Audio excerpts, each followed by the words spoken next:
नीट paper फुटी प्रकरणात मोठा ट्विस्ट। आरोपी शुभम खैरनारची गुन्हेगारी पार्श्वभूमी, भावाकडे गावठी पिस्तूल आलं कसं, पोलिसांनी घरी धाड टाकताच नेमकं काय समजलं, सगळं जाणून घेऊ। 3 मेला झालेल्या नीट परीक्षेचा पेपर फुटल्यामुळे देशभरात एकच खळबळ उडाली। पेपर फुटी प्रकरणात रोज धक्कादायक खुलासे समोर येतात। नाशिक कनेक्शन समोर आल्यानंतर या प्रकरणाला नवं वळण मिळालंय। देशव्यापी जाळ्याचा शोध आता सुरू करण्यात आलाय।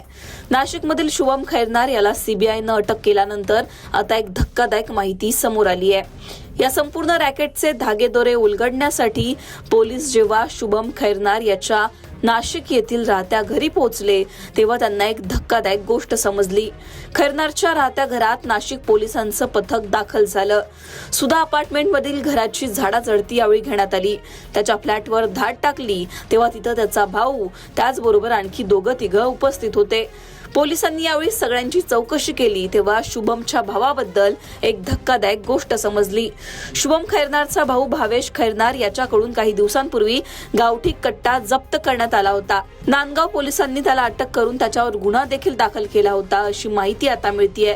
एकीकडे नीट पेपर फुटीचा तपास आणि दुसरीकडे आता शुभम खैरनार या आरोपीच्या कुटुंबियांची गुन्हेगारी पार्श्वभूमी समोर येते का, असा प्रश्न उपस्थित होतोय। त्यामुळे या प्रकरणाकडे आता गंभीरतेने पाहिलं जात आहे। हा केवळ एक पेपर फुटीचा प्रकार आहे की यामागे मोठं संघटित रॅकेट कार्यरत आहे, याचा सुद्धा तपास सुरू आहे।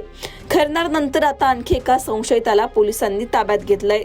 या चौकशीत खैरनारची नेमकी भूमिका काय होती, तो रॅकेट मधील किती मोठा दुवा आहे, याचा तपास आता सीबीआय कडून बारकाईने केला जातोय। 30 वर्षाचा शुभम खैरनार हा BAMS चं शिक्षण घेत होता।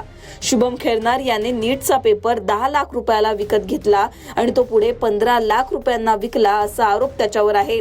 ओळख लपवण्यासाठी त्यानं केस देखील कापले, आपला पोशाख बदलला, अशी देखील माहिती आता मिळतीये।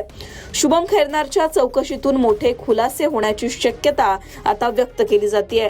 या रॅकेटमध्ये आणखी किती जणांचा सहभाग आहे, कोणत्या मोठ्या नावांचा उलगडा यामध्ये होणार, याकडे आता संपूर्ण देशाचं लक्ष लागलंय। त्यामुळे नीट पेपर फुटी प्रकरणात आता एक धक्कादायक माहिती ही समोर आली आहे। त्यामुळे नाशिकच्या नीट पेपर फुटी प्रकरणात आता एक नवा ट्विस्ट समोर येतो का, असा प्रश्न आता उपस्थित झालाय। पोलिसांनी शुभम खैरनार याच्या घरी धाड टाकताच त्याच्या भावाबद्दल मिळालेल्या या माहितीमुळे या प्रकरणाचे धागेदोरे आता कुठपर्यंत पोहोचलेत, याचा तपास पोलिसांकडून सुरू आहे। शुभम खैरनार याच्या भावाची त्याचबरोबर त्याच्या इतर कुटुंबियांची चौकशी सुद्धा पोलिसांकडून सुरू आहे।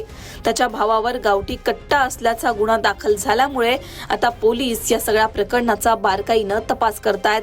तुम्हाला या सगळ्या प्रकरणावर काय वाटतं, तुमच्याबद्दलची मतं कमेंटमध्ये सांगा। लोकमतला सबस्क्राईब केलं नसेल तर सबस्क्राईब करायला विसरू नका।